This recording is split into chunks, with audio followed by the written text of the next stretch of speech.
है वो गेम मेरे दोस्त जो दिलों को जोड़े हैं। चल जोश दिखा दे तू और बाजा बजा दे तू, मैदान सजा दे तू। अस्सलाम वालेकुम नाज़रीन, आप देख रहे हैं XBL PSL खेल दीवानों का presented by Cadbury, refresh by Sprite and powered by Jazz. हम आज बात करेंगे, आज चूँकि रेस्ट डे है और मैं इंजर्ड हूँ, वसीम खासे जो है ना वो इन प्रैक्टिस है, खूब इंजॉय कर रहे हैं क्योंकि आज एक रिलैक्सिंग डे है। राउंड मैचेस खत्म हो चुके हैं, अब प्ले ऑफ स्टार्ट होंगे और पहला मैच कल होगा Peshawar Zalmi versus Quetta Gladiators. Karachi Kings finally play offs में आ ही गए हैं। लाहौर कलंदर, मुल्तान सुल्तान आउट हो चुके हैं। इस्लामाबाद यूनाइटेड, कोयटा ग्लैडिएटर और ज़ल्मी प्ले ऑफ्स में मौजूद हैं विद कराची किंग्स। तो सबसे पहले वसीम, अब राउंड मैचेस के ख़त्म होने के बाद प्ले ऑफ्स में यकीनन एक्साइटमेंट लेवल डिफरेंट होगा, प्रेशर डिफरेंट होगा, मैचेस की कंडीशंस डिफरेंट होंगी। देखिए, अब वो जिसको कहते हैं ना कि वो शुगल मेले वाले मैचेस अब हो गए ख़त्म, अब तो आ गए हैं प्ले ऑफ्स। इसमें थोड़ा बहुत नॉकआउट भी कह लें आप, स्पेशली दूसरा मैच होगा परसों देखने में, वो तो सीधा नॉकआउट है वहाँ पे। तो एक्साइटमेंट बढ़ गई है। जो आपने बात की है क्वालिफाई टीमों के करने की, तो हिस्ट्री दोबारा रिपीट हुई। लास्ट ईयर में देखा आपको टेबल यही नज़र आया था, मुल्तान सुल्तान आउट हुए, उसके बाद लाहौर कलंदर्स आउट हुए, तो टॉप पे तो वही 4 टीमें आई हैं जो लास्ट ईयर थी। लेकिन लेट्स सी क्या परफॉर्मेंस डिफरेंट टीमों की तरफ से आती है या वो भी हिस्ट्री दोबारा रिपीट होगी, क्योंकि कल के मैच के बाद जो कराची हारी है जिस तरीके से, और वो 4 नंबर पे हैं और बिल्कुल 4 नंबर वाली ही क्रिकेट उन्होंने खेली है। लेट्स सी क्या प्ले ऑफ्स के अंदर अपनी गेम को रेज करते हैं या नहीं करते हैं, क्योंकि टीम तो उनकी तगड़ी है लेकिन उस तरह की परफॉर्मेंसेज नहीं आ रही हैं। लेकिन अब होगा रियल टेस्ट प्लेयर्स का भी कि यहाँ पे प्रेशर काफ़ी ज़्यादा होगा, क्योंकि एक एक रन, एक एक जो बॉल है वो इम्पॉर्टेंट है यहाँ पे, क्योंकि एक गलती से आप PSL से बाहर हो सकते हैं। तो डिफरेंट प्रेशर होगा, लेकिन ओवरऑल एक्साइटमेंट ज़बरदस्त। कराची का क्राउड भी हम देख रहे हैं कि आ रहा है, तो we looking forward for the play. चलें कराची चलते हैं। उसामा अतीक हमें ज्वाइन कर रहे हैं, welcome to the show. Usama, सबसे पहले बात कर लेते हैं, जैसे वसीम बात कर रहे थे कि अब राउंड मैचेस फिनिश हो गए और प्ले ऑफ स्टार्ट होंगे, तो सबसे पहले जो प्रैक्टिस सेशन हो रहा होगा टीम्स का, उसकी क्या एनर्जी है, क्या प्लानिंग है अब चारों टीम्स की, बताइएगा हमें उसामा। जी उसामा। जी बिल्कुल, जैसे कि आप जानते हैं कि ग्रुप मैचेस का जो है वो खत्म हो चुका है और आज रेस्ट डे था PSL के अंदर। आज 2 टीमों की जानिब से प्रैक्टिस की गई कि हमने देखा कि सुबह इस्लामाबाद यूनाइटेड और कोयटा ग्लैडिएटर्स की टीमें नेशनल स्टेडियम पहुंची, जहां उन्होंने एक प्रैक्टिस सेशन किया, क्योंकि आज एक गैप का दिन था। अगर बाकी दीगर 2 टीमों की बात की जाए जो कि प्ले ऑफ मरहले में है, कराची किंग्स और पेशावर ज़ल्मी, वो प्रैक्टिस के लिए इसलिए भी नहीं आए कि कल रात उनका देर तक मैच चलता रहा और आज उनको आराम भी चाहिए था, क्योंकि एक ही दिन है प्रैक्टिस का। कल से अब अहम मरहला शुरू होने जा रहा है, प्ले ऑफ मरहला है और क्वालिफायर में टॉप 2 टीमें टकराने जा रही हैं, यानी कि पेशावर ज़ल्मी और कोयटा ग्लैडिएटर्स, जबकि फिर उससे अगले रोज एलिमिनेटर मुकाबला कराची और इस्लामाबाद यूनाइटेड के दरमियान होना है। तो आज 2 टीमों ने प्रैक्टिस की और एक तवील प्रैक्टिस सेशन किए, जिसमें बैटिंग, बॉलिंग और फील्डिंग की प्रैक्टिस की गई और दीगर फिर उनके मेंटोर भी साथ थे, तो जाहिर है उनको दीगर प्लानिंग की और जो दीगर टीम्स के जो टैक्टिक्स हैं उनसे भी आगाह किया गया। लॉन्ग एक मीटिंग सेशन भी हुआ जो कि होटल में भी हुआ और उसके बाद नेशनल क्रिकेट स्टेडियम में भी हमें देखने को मिला। ठीक है, अगर हम किंग्स की बात करते हैं उसामा, तो बताएं कल जो परफॉर्मेंस किंग्स की, डिसअपॉइंटिंग परफॉर्मेंस उनकी जानिब से। क्राउड को अभी भी जो लोकल्स हैं कराची वाले, उनको उम्मीद है कि कराची किंग्स इस दफ़ा फाइनल तक आ जाए।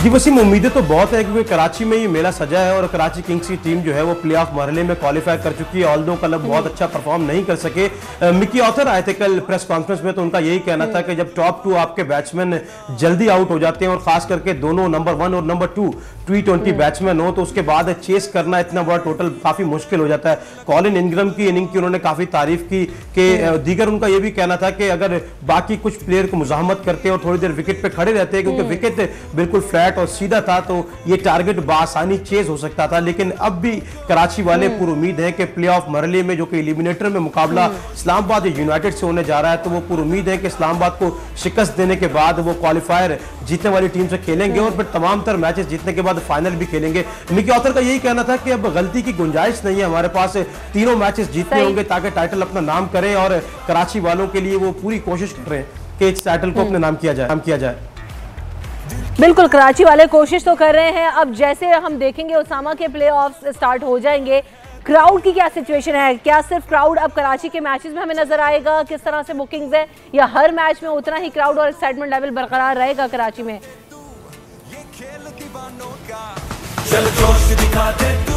लेकिन इनसे क्राउड की अगर बात की जाए तो क्राउड अभी तक हमने हाउसफुल देखा है कराची के मैदानों में, क्योंकि बात जब इससे पहले प्लेयर से बात हुई थी हमारी ऑफ द रिकॉर्ड, तो उनका यही कहना था कि जब दुबई अबू धाबी में खेलते थे तो ऐसा लगता था किसी और दुनिया में खेल रहे हैं, लेकिन यहाँ आकर तमाम तरह प्लेयर्स काफी खुश हैं। और कराची, न सिर्फ कराची का क्राउड बल्कि मुल्क के दीगर जो शहर है वहां से भी क्राउड आया और पाकिस्तान क्रिकेट को और खास करके PSL को काफी सपोर्ट मिली है। तो क्राउड की सूरत इस वक्त ये है कि अब चूंकि प्ले ऑफ मरहला है और फिर एक अहम मैच फाइनल खेला जाना है, तो तमाम तरह टिकट्स फरोख्त हो चुकी हैं और हम उम्मीद कर रहे हैं कि हमें सारे मैचेस में क्राउड फुल मिलेगा जिस तरह के पिछले दीगर मैचेस में मिला था। जबरदस्त अब एक्साइटमेंट लेवल है। आप कुछ पूछना चाहते हो उसामा से मजीद? नहीं बस ठीक है, यही सपोर्ट के एक तो कराची उसामा के लिए जो सपोर्ट की बात अभी उसामा कर रहे थे, तो इस दफ़ा काफ़ी उम्मीदें हैं कि कराची के अंदर मैचेस हैं तो कराची की टीम बेटर परफॉर्म करेगी। लेकिन कल जैसा शो उन्होंने किया है उसके बाद फिर डाउट्स आना शुरू हो गए हैं कि शायद सबसे जो वीक टीम हमें नज़र आ रही है वो कराची किंग्स ही अभी नज़र आ रही है। यू नेवर नो, अब क्वालिफायर्स के अंदर जाके अब उनकी टीम का मोरल कैसा रहता है।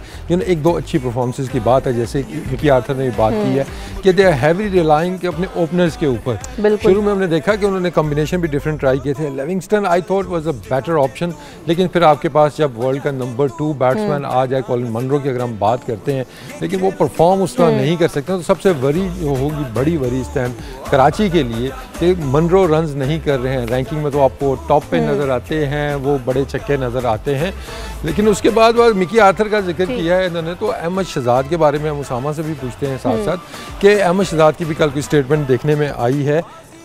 पास में भी हमने देखा है कि ये चीज़ें होती रही है, थोड़ी सी परफॉर्मेंस प्लेयर्स देते हैं और उसके बाद इस तरह की स्टेटमेंट आनी शुरू हो जाती है। तो मेरे ख्याल में पहले उसामा से पूछते हैं। जी उसामा बताइए जी, अहमद शहजाद ने कल कोई बात की है टीम सिलेक्शन के ऊपर, कोच के ऊपर, ज़रा अपडेट करेंगे?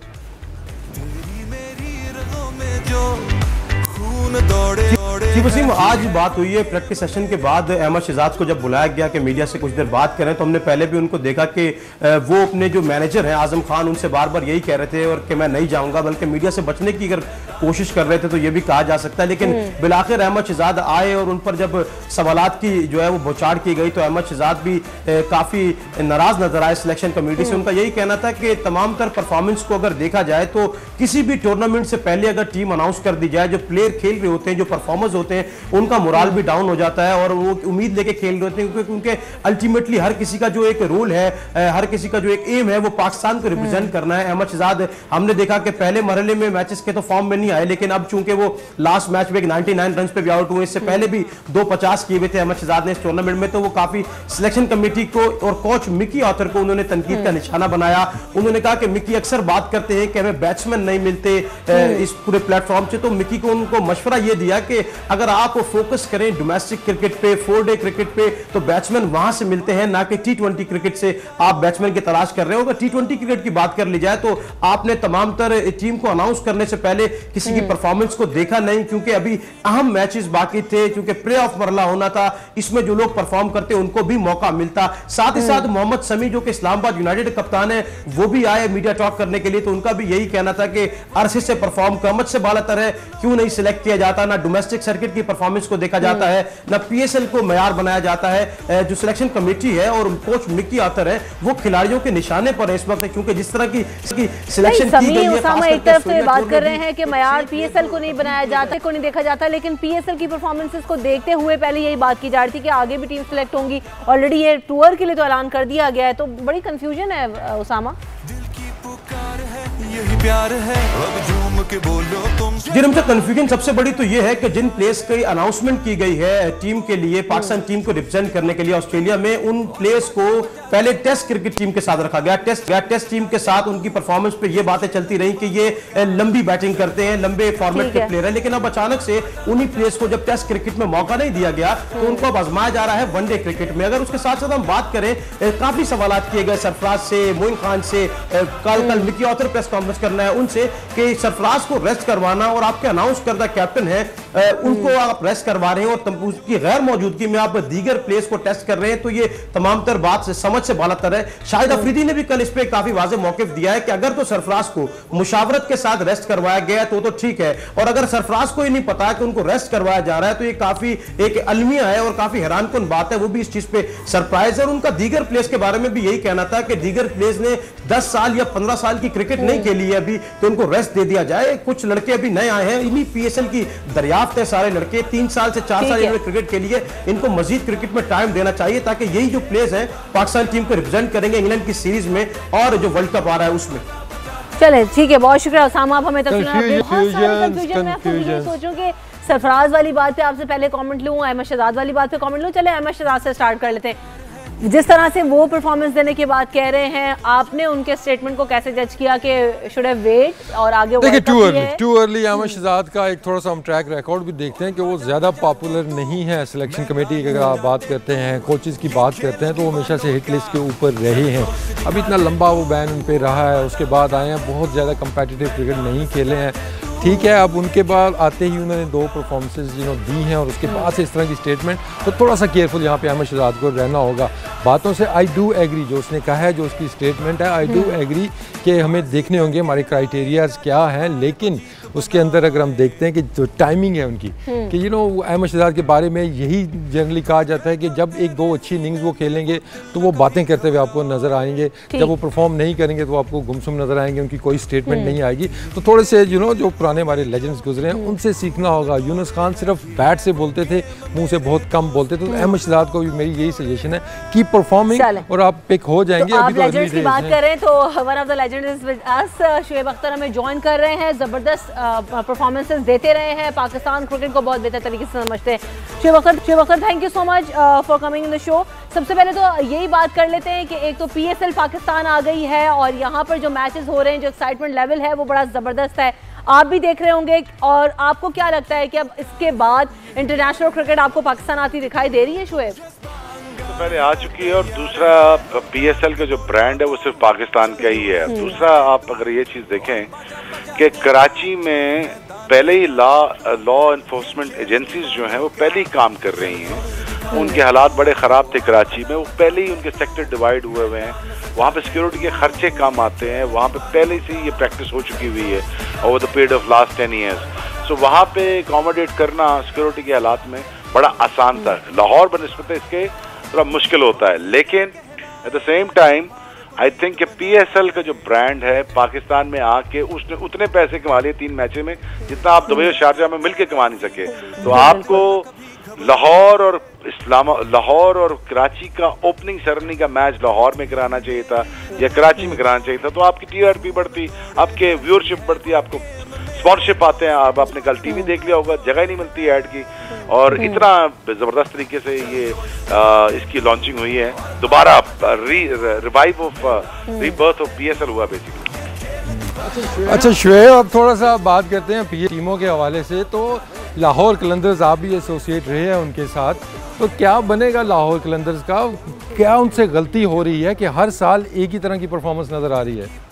देखो वसीम, असल में प्रॉब्लम टीम में नहीं है, problem actually the managerial jobs में है। और आई थिंक कि हमने बड़ा थॉरली इस पे बैठ के बात करनी है कि अब हमने करना किस माइंडसेट के साथ जाना है, क्योंकि ये नहीं हो सकता कि आप 4 दफ़ा प्ले ऑफ्स ना खेलो और आपको पैनलाइज ना किया जाए, ये नहीं हो सकता अब। और इस चीज़ की इजाज़त भी नहीं दी जा सकती। या तो आप पीएसएल की टीम को बेच दें या फिर आप अपनी मैनेजमेंट को चेंज करके, क्योंकि कितना अरसा शुएब आप यही बहाने, मतलब मैं तो एक्सक्यूजेस ही कहूंगा कि प्लेयर्स इंजर्ड हो गए, अवेलेबल नहीं, अगर 25 प्लेयर आप चेंज कर दोगे एक ही सीजन में और 15 इस दफा आपने खिला दिए, तो obviously there is no problem in the team, there is a problem in the management. So वो आपको सोचना पड़ेगा, बिकॉज क्रिटिसिज्म लेना पड़ेगा आकिब जावेद को एंड द कंपनी। और इस तरह नहीं हो सकता कि आप बगैर खेले हुए इतने पैसे लगा देना। और दूसरा वसीम, तुम इस चीज को कि जब तक लाहौर परफॉर्मेंस नहीं देगी पीएसएल में, जब तक उसकी फॉलोइंग नहीं बढ़े। कराची एक मैच अच्छा जीता है तो पूरे कराची में पूरा कराची फॉलो करना शुरू कर दिया है, मलीन से लेके कैंट से लेके वहां तक दालमिया रोड तक सारी क्रिकेट शुरू हो गई है। वो ओन करते हैं, जब तक ओनरशिप ही नहीं आती और आप जीतोगे नहीं तो ओनरशिप ही नहीं आएगी, लोग फॉलो ही नहीं करेंगे आपको। जब तुम फॉलो ही नहीं करेंगे तो आपका ब्रांड एंडोर्स कैसे होगा? सो लोग इसलिए जाते हैं, तो आपको जीतना तो बहुत जरूरी है पीडीपी प्रोग्राम के लिए भी। और मुल्तान सुल्तान पर क्या कमेंट करेंगे शुएब? अभी यकीनन उन्होंने 2 PSLs खेले हैं, लेकिन ओवरऑल उनकी परफॉर्मेंसेस को देखते हुए आप समझते हैं कि अब आगे नेक्स्ट सीजन में उनको कहाँ पर काम करना होगा, कहाँ पर उनको अपने आप में इम्प्रूवमेंट लानी होगी? माफी दे देते हैं क्योंकि उनकी हड़ाहुड़ी में, जैसे कहते हैं ना उर्दू जबान में, वो टीमें बना दी उनको, ना उनका कप्तान सेटल था, ना उनकी मैनेजमेंट सेटल थी, पीसीबी ने उनकी टीम बना के दी, कुछ समझ नहीं आ रहा था, ना कुछ ये भी पता चल रहा था कि कि उन किस डायरेक्शन में जाना चाहिए। लेकिन उनको चाहिए ये था कि एक ना बड़े एक सेटल तरीके से अंदर जाते, ओनर नया है, उनको इस दफा माफी दे देते हैं, लेकिन कम नेक्स्ट ईयर उनसे परफॉर्मेंसेस डिमांड की जा सकती हैं और उनसे पूछा जा सकता है, क्योंकि वो एक सेटल कॉम्बिनेशन ऑफ फॉर्मेशन के साथ आएंगे। अच्छा शुएब, अभी एक स्टेटमेंट हमने देखी है जी अहमद शहजाद की जानिब से आई है। You are very close to Ahmed Shehzad, आपसे बातचीत भी वो करते रहते हैं कि 2 परफॉर्मेंसेज उन्होंने दी PSL के अंदर और एकदम से उन्होंने कोच को भी उड़ा दिया है, उन्होंने सिलेक्शन कमेटी को भी उड़ा दिया, पूरे सिस्टम को उन्होंने उड़ा दिया है। सिर्फ 2 परफॉर्मेंसेज के बाद, इतना लंबा बैन था उसके बाद आके इतनी ज़्यादा कम्पिटिटिव क्रिकेट भी नहीं खेले हुए। तो ये यंगस्टर्स का जो आपको जो एटीट्यूड नज़र आ रहा है, इसमें तब्दीली लाने की ज़रूरत है। मुझे ये समझ नहीं आ रही, मैं तो ये नहीं समझ पा रहा उसने कहा जी मैं वर्ल्ड कप में, और दूसरा मुझे ये समझ नहीं आ रही कि I mean like there is a times that you grow up, you basically as a person, as a cricketer you grow up, you give a settled statements, फिर आप चुप रहते हैं, आप कोशिश करते हैं कि लोग बोलें आपके बारे में बनिस्बत के आप बोलें। I understand he has issues when he comes to passing statements or making statements। देखिए मैं उसको यही मशवरा दूंगा, मुंह बंद कर ले, बल्ले को चलने दे, टाइम मीडिया को उसके हक में बात करने दे। दूसरा जो मुझे लगा कि उसने अपनी टीम से पहले अपने आप को रखा। जब वो अनवर अली ने शॉट मारी थी, वो 2 बन सकते थे, वहां पे उसको टीम के लिए भागना चाहिए था, ना सिर्फ अपना मुंह उधर करके वो भाग रहा था और सोच रहा था कि मैं चौका मार के हीरो बन जाऊंगा। वो देखे पे अल्लाह कर रही, वो उस बॉल पे आउट भी हो गया और वहीं से मैच भी पलट गया।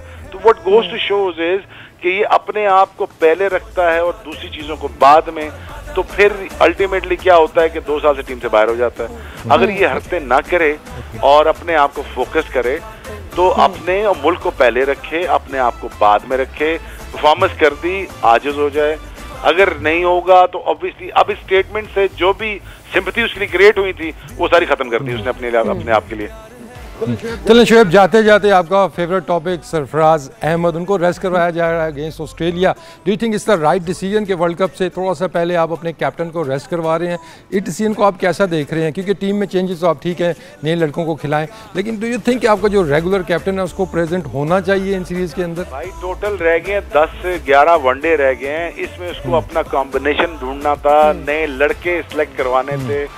14 मार्च को टीम अनाउंस हो जाती तो कौन सी आफत आ जाती, इतनी जल्दी अनाउंस कर दी। उमर खान आपके पास था, हसनैन आपके पास एज अ बैकअप बॉलर आपके पास आ चुका था। ये लेफ्ट आर्म लेग स्पिनर अगर इमाद वसीम खेलता खेलने देते, लेकिन उसके पीछे उमर खान को लगा देते। आपने आसिफ अली को चांस नहीं दिया, आपने इफ्तिखार को चांस नहीं दिया। ये लड़के थे जिन पे आप इन्वेस्टमेंट करके उनको साथ लेके चलते तो आपको बैकअप एक प्लान मिल सकता था, लेकिन किसी ने सोचा ही नहीं। तो शुएब, हमेशा ये जो बात होती रही है सिलेक्शन कमेटीज के ऊपर के सिलेक्शन पर हमेशा सवाल उठते रहे हैं और फिर अभी भी ये बहस छिड़ गई है। वसीम भी ये बात बार बार कहते रहे हैं कि डोमेस्टिक क्रिकेट से हमारे यहाँ टैलेंट हंट नहीं हो रहा, वहाँ से प्लेयर्स को पिक नहीं करें, आप ओवरऑल सिर्फ और सिर्फ PSL को फॉलो करें। अब आज के बाद तो ये भी लग रहा है कि PSL को भी फिनिश होने का वेट नहीं किया गया। तो किस तरीके से और किन बेसिस पर शुएब फिर सिलेक्शन हो रहा है और फिर डोमेस्टिक क्रिकेट पर तो फिर इग्नोर हो रही है? मैं एग्री नहीं करता। PSL अगर 14 मार्च को टीम अनाउंस हो जाती, लड़के आपके पास, उमर बहुत अच्छा आया, बड़ी मुश्किल कंडीशन में उसको बॉलिंग कराई गई है, उसने प्रूव करके दिया। उसने शेन वॉटसन को, उमर अकमल को आउट करके दिया, बड़ी मुश्किल हालात में उसने रोका और विकेटें लेके दी। और हसनैन आपके पास आया था जिसको बॉलिंग की समझ है। इफ्तिखार जिसके बारे में कोई बात ही नहीं करता कराची में, सारे लिविंगस्टोन या इल कॉलन इंग्रा के पीछे लगे रहते हैं। वो मेन लड़का है कराची किंग्स का जो आपको इनिंग्स बना के देता। आसिफ अली बहुत अच्छा खेला है और एट द सेम टाइम मुझे लगा कि अहमद शहजाद को मैच खत्म करना आता है, लेकिन मुंह बंद करना नहीं आता, जो मैं समझता हूँ। लेकिन ये लड़कों को चांस दिया जा सकता था। ओपनर की कमी थी आपके पास। फखर जमान के साथ मुझे लगता है कि आप बहुत ज्यादा ओवरबोर्ड चले गए हैं। वो समझ नहीं सकते, मेरे ख्याल में वो मैच फिनिश करना नहीं जानते। सो आई थिंक आपको सोचना चाहिए था बार। ठीक है, तो थोड़ा टाइम लेना चाहिए था। बहुत शुक्रिया शुएब, आपने हमें वक्त दिया। हमें ब्रेक लेना है। ब्रेक के बाद जब वापस आएंगे तो जरा कुछ बात करेंगे कि कल जो मैच हुआ कराची किंग्स वर्सेस पेशावर ज़ल्मी, उस पर बात करेंगे और आगे आने वाले पॉइंट्स टेबल पर और दीगर मैचेस पर भी बात करेंगे कि अब क्या चेंजेस आते नजर आएंगे। वसीम सर कमेंट लेंगे after this break in HBL PSL खेल दीवानों का, presented by Cadbury, refreshed by Sprite and powered by Jazz. Stay with अस।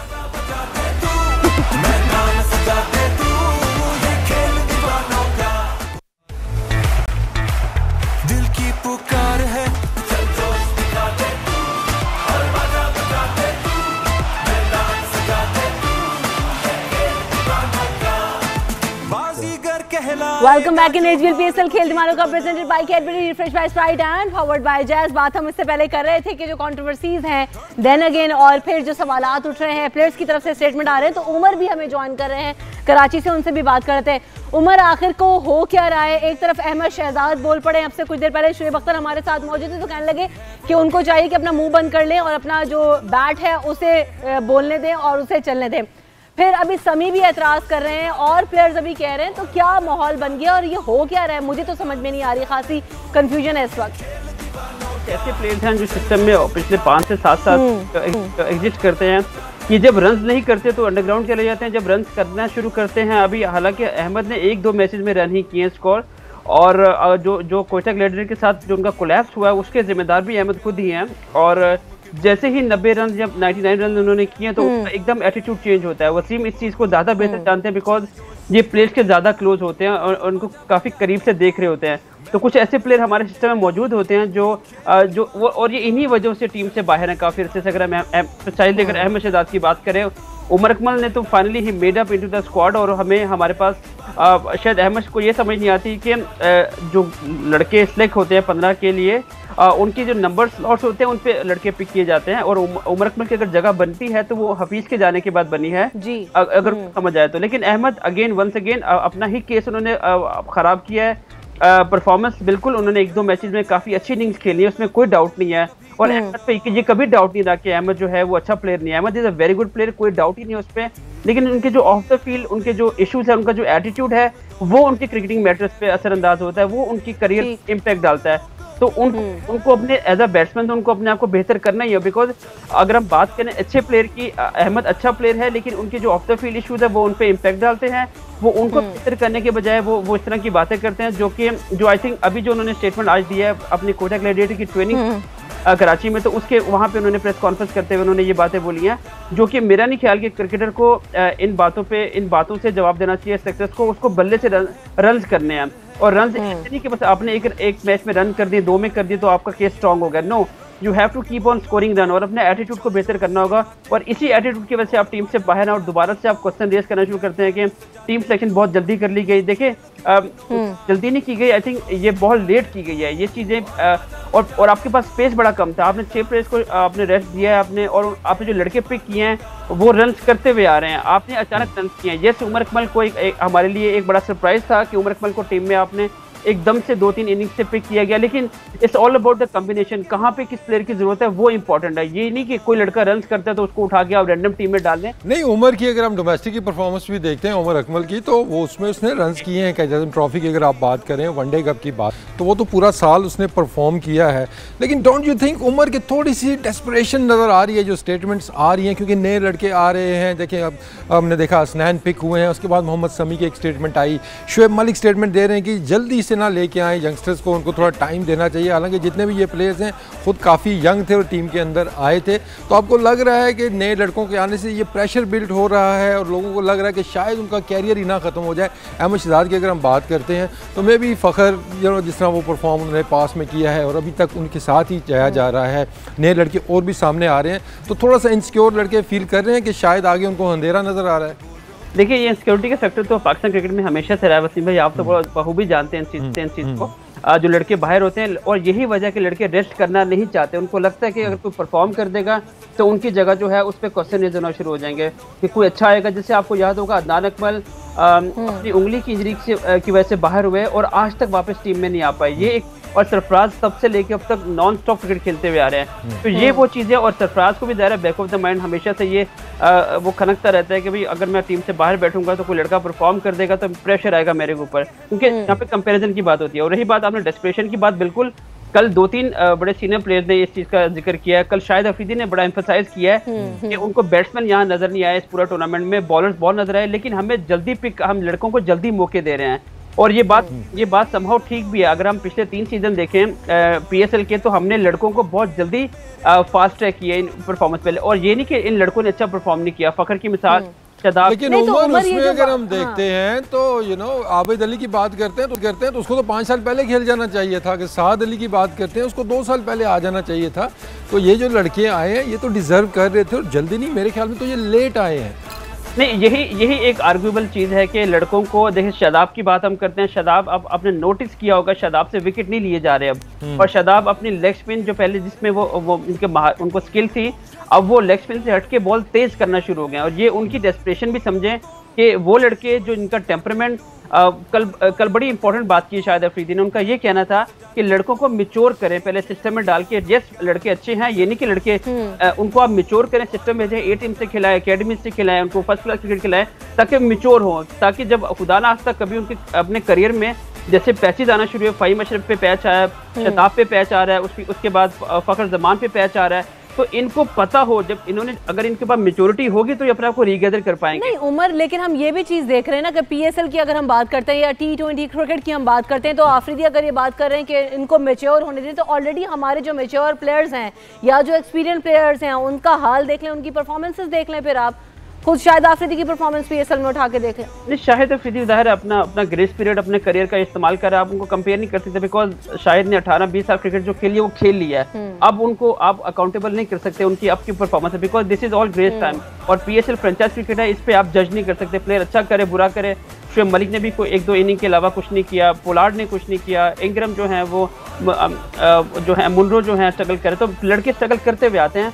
लेकिन ये वो प्लेयर हैं, शाहिद अफरीदी जैसे प्लेयर हैं, ये वो प्लेयर हैं, इनको आप जज नहीं कर सकते। इन्होंने अपनी ज़िंदगी में जो करना था वो कर लिया, और उसकी रेपुटेशन की देन फिर उमर की बात के बाद भी मुझे यहाँ पर फिर कंफ्यूजन है कि एक तरफ आप कहते हैं कि आप जज नहीं कर सकते, एक तरफ जो हमारी सिलेक्शन कमेटी है, बोर्ड, वो कहता है, मिकी आर्थर साहब कहते हैं जी यहीं से देखूंगा और उसके बाद टैलेंट को पिक करूंगा, तो जज तो वो वहाँ पर भी कर रहे हैं। देखिए, ऑस्ट्रेलियन सीरीज के बाद सारी चीज़ें क्लियर हो जानी है, सीरीज अच्छी गई, लड़कों ने परफॉर्म किया तो बल्ले बल्ले हो जानी है, अगर हार गए तो फिर यही बातें शुरू हो जानी है, इस पर तो बात होती रहनी है। उमर हमारे साथ है, इसका फ़ायदा उठाते हैं कि हम ठीक है मैच के ऊपर कल की डिटेल से बात करेंगे, लेकिन उमर से मैं ये पूछना चाह रहा हूँ उमर कि कराची की कल की परफॉर्मेंस और कराची की जो परसों डे बिफोर यस्टरडे की परफॉर्मेंस थी, कराची असल में है क्या, वो कौन, मतलब आपको कौन सी टीम नज़र आ रही है, 2 दिन पहले जो नज़र आई थी या कल वाली परफॉर्मेंस? क्योंकि मिक्स परफॉर्मेंसेज आ रही हैं, पूरी PSL उठा के देख लें।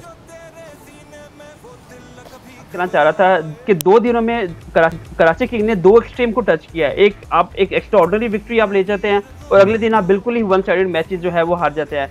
तो Karachi has always been like this. अगर आप देखें हिस्टोरिकली उनका रिकॉर्ड है तो हमेशा से वो इनकंसिस्टेंट रही है। आपको उनके पास लड़के बहुत अच्छे हैं। आप Babar Azam out of form है अनफॉर्चुनेटली, आमिर जो है वो अच्छे स्पेल कर रहे हैं, अच्छे चीज़ें कंटेन भी कर रहे हैं, विकेट भी लेते हैं, लेकिन वो इम्पैक्ट नहीं डाल पा रहे जो कराची किंग को एज अ टीम चाहिए। वो इम्पैक्ट जो पेशावर ज़ल्मी डालता है, वो इम्पैक्ट जो कोयटा ग्लैडिएटर्स है, वो गेम अगले बंदे से अगली टीम से उठा के एकदम खींच के ले जाते हैं, बना के ले जाते हैं।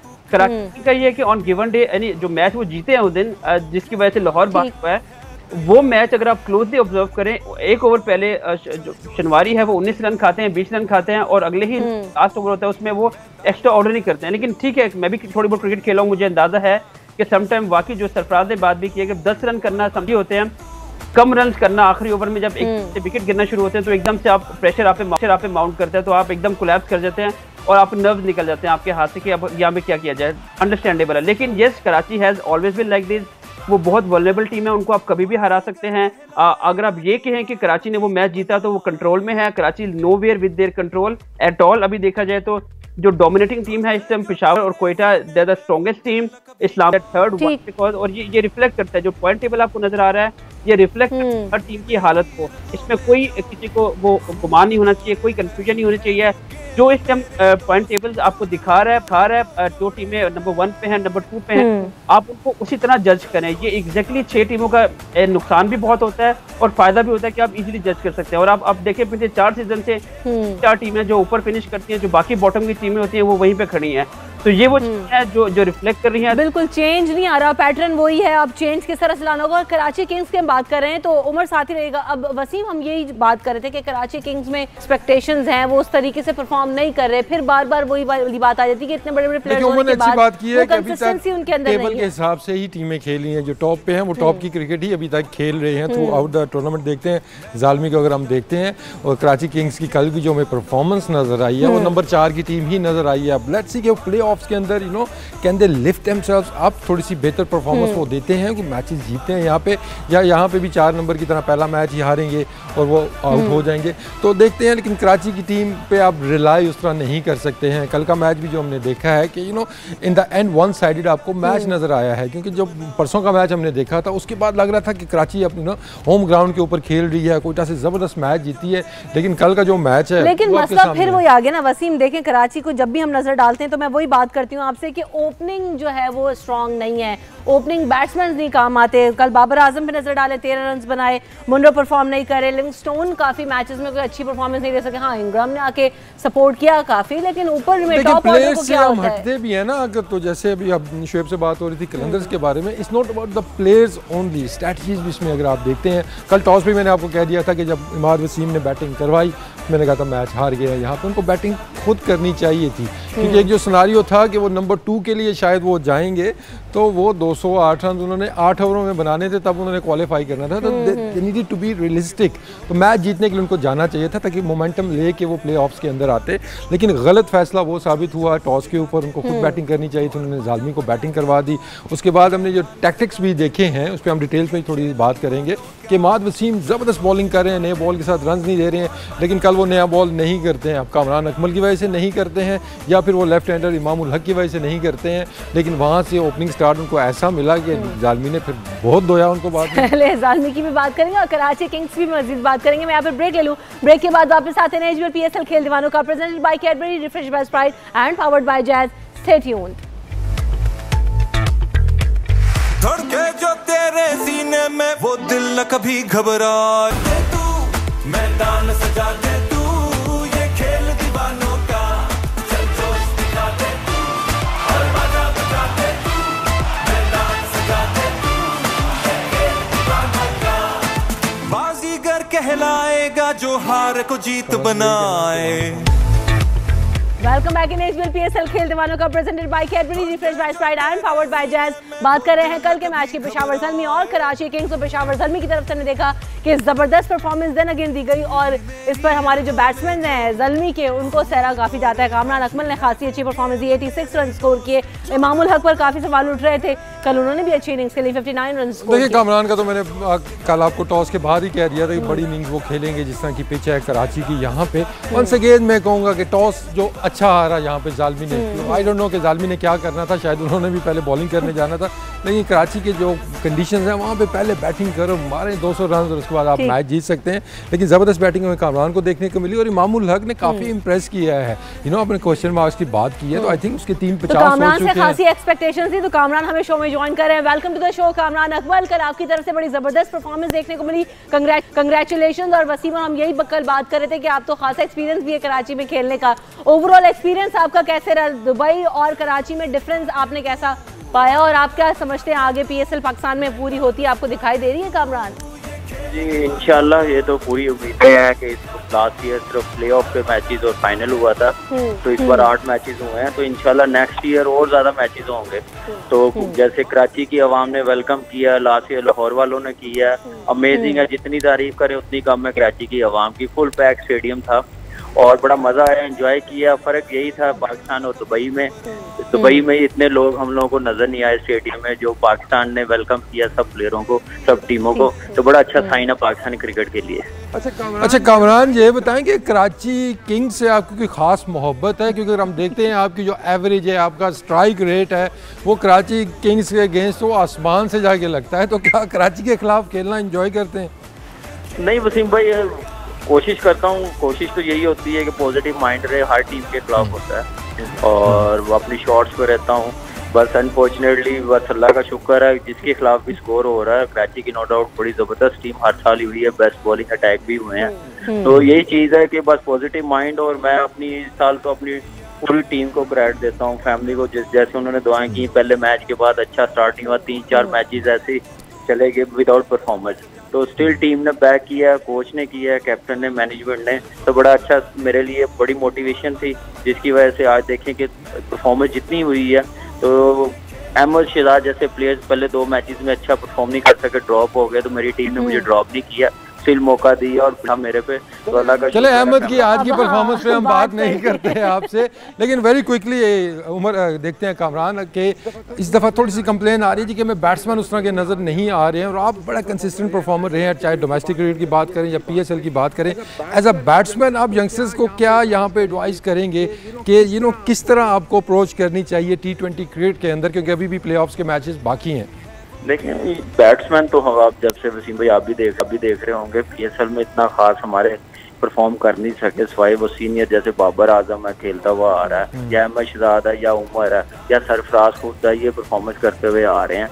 यंगस्टर्स के लिए थोड़ा सा मुश्किल है, टफ है क्रिकेट, हर टीम के पास बड़ी अच्छी बॉलिंग है। तो एक चीज़ साइन नज़र अच्छा आया कि जो हमारे इमर्जिंग बॉलर्स हैं वो बड़े अच्छे आए हैं, बड़े फास्ट हैं, पेस भी है उनके पास, एक तो टीम में भी आया, वो अच्छा साइन है पाकिस्तान टीम के लिए।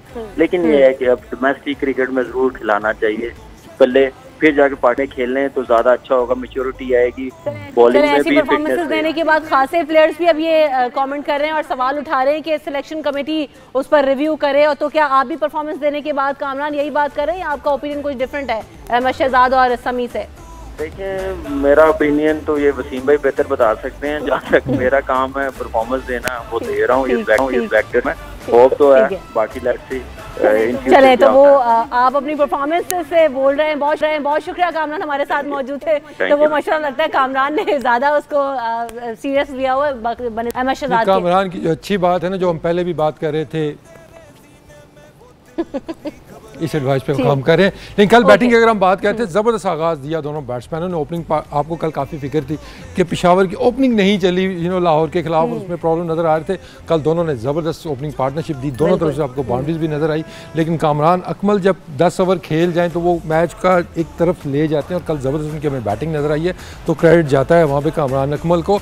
हालांकि बीच में अगर देखते हैं मिडल में, तो उस तरह की स्ट्रॉन्ग फिनिश हमें नज़र नहीं आई, हमें पोलार्ड के सिर्फ 2 छक्के देखने को मिले, सैमी के छक्के देखने को नहीं मिले, नहीं तो ये 250 रन भी बन सकते थे, लेकिन फिर भी 2 रन का टारगेट। चले अच्छा टारगेट मिला। तो पेशावर ज़ल्मी की तरफ से जो धुआंधार बैटिंग की गई है, उसमें जो चौके छक्के लगाए गए उस पर नजर डालते हैं, प्रेजेंटेड बाय कैडबरी। देखिए कामरान अकमल के तो आपको ज़बरदस्त शॉट्स नजर आए, शुरू से लग रहा था कि अटैकिंग वो बैटिंग कर रहे हैं, लेकिन इमामुल हक थोड़ा सा अपना टाइम लेते हैं, और कराची के बॉलर जो गलती की उनको बाउंड्री बॉल शुरू में खुद ही दिए, काफ़ी चौके आपको नजर आएंगे उनकी टांग के ऊपर बॉल किए गए, जहाँ से उन्होंने ग्लांस किया, फाइन लेग का फील्डर ऊपर था, तो इमाम को खुद बाउंड्रीज दी गई शुरू में, उसके बाद सेटल हुए, उसके बाद उनका भी ज़बरदस्त फुटवर्क नजर आया, लेकिन कामरान ने शुरू से ही डोमिनेट किया, ज़बरदस्त स्ट्रोक के लिए down the ground, square of the wicket, तो कामरान ने पहले 10 ओवर में मैच खत्म कर दिया। चलें तो कराची किंग्स की बॉलिंग की भी जरा बात कर लेते हैं। मोहम्मद आमिर ने कल 3 विकेट्स ली, और फिर जब आमिर होते हैं तो फिर शिनवारी, उमर खान और बाकियों को क्या हो जाता है? कराची का प्रॉब्लम यही जा रहा है कि वो एज अ टीम परफॉर्म नहीं कर पा रहे हैं। Mohammad Amir was brilliant yesterday, सिर्फ 4 उन्होंने दिए, 24 रन दिए अपने 4 ओवर में, 3 विकेटें उन्होंने हासिल की, ज़बरदस्त स्पेल उन्होंने बॉलिंग का किया। शिनवारी का वंस अगेन वही मिक्स हमें नज़र आया कि कल उनको मार पड़ी, और उसके बाद उमर खान जो हर मैच में अच्छी बॉलिंग कर रहे हैं, विकेटें भी ले रहे हैं, लेकिन कल वो कामरान अकमल के आगे उनको चढ़ा दिया गया। तो कामी तो लेफ्ट आर्म स्पिनर पे जब सेट हो गया हो तो वो तो नहीं देखता कौन है, लेकिन वंस अगेन मैं कहूँगा कि माद वसीम को नया बॉल करना चाहिए था, और मुझे लग रहा था कि वो शायद वो कामरान अकमल से डर के उन्होंने नया बॉल नहीं किया, या फिर लेफ्ट हैंडर उनके जेन में था, दैट वाज अ मिस्टेक। तो ओवरऑल तो अब ये disappointing सारी performance मिस्टेक्स को भूलते हुए प्ले ऑफ्स में किस तरह से अब काम करना होगा, क्योंकि पेशावर ज़ल्मी वर्सेस कोयटा ग्लैडिएटर्स कल पहला मैच होगा। देखिए कराची की अगर हम क्विकली बैटिंग पे बात करते हैं तो उनको चेज नहीं करना आता, वो नहीं कर सकते चेज, तो टॉस के ऊपर बेहतर डिसीजन उनको लेना होगा। बाबर आजम परफॉर्म नहीं कर रहे हैं, सबसे बड़ी वरी उनके लिए होगी। मनरो परफॉर्म नहीं कर रहे हैं, ठीक है, वहाँ पे इनग्रम हमें नजर आया कि थोड़ा सा परफॉर्म उन्होंने किया है। लिविंगस्टन ने कुछ मैचेस में अच्छी फॉर्म शो की है, तो ओवरऑल बैटिंग काफी स्ट्रगल कर रही है कराची की। तो फिर इंडिविजुअल परफॉर्मेंसेस से निकलकर उनको ओवरकम करना होगा और एज अ टीम परफॉर्म करना होगा, जैसे कि हम देख रहे हैं कि पेशावर ज़ल्मी और कोयटा ग्लैडिएटर्स और इस्लामाबाद यूनाइटेड की टीम परफॉर्म कर रही है, लोकल प्लेयर्स परफॉर्म कर रहे हैं, तो उस पर ज्यादा रिलाई कर रहे हैं सारी टीम। कल से प्ले ऑफ स्टार्ट हो रहे हैं, हम आपके साथ कल भी मौजूद होंगे। आज का वक्त खत्म हो गया प्रोग्राम का। फ्रॉम एचबीएल हमें इजाजत दीजिए। फ्रॉम एचबीएल पीएसएल खेल दीवानों का presented by Cadbury, refresh by Sprite and powered by Jazz. अल्लाह हाफिज। मैदान सजा दे तू, ये खेल दीवानों का, चल जोश दिखा दे तू और बाजा